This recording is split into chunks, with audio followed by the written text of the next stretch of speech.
వారు. మరి అట్లాంటి తాటి ముంజలు వేసవికాలంలో ముఖ్యంగా ఏప్రిల్ నెల, మే నెల వచ్చినాయంటే తాటి ముంజలు బాగా విరివిగా దొరుకుతుంటాయి. చాలామంది తాటి ముంజలు కడుపు నొప్పి వస్తుందని, తేడా చేస్తుందని భయపడుతూ ఉంటారు.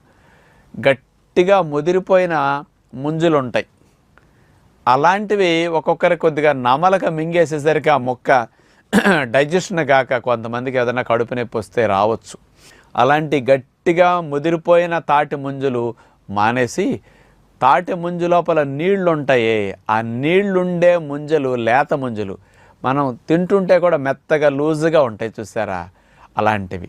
వాటిని అట్లా తాటి ముంజలు చెక్కి కోసిచ్చినప్పుడు వేలుతో తోడుకు తినేసే పద్ధతి అది మీకు కరెక్ట్గా తెలిసిపోతాయి.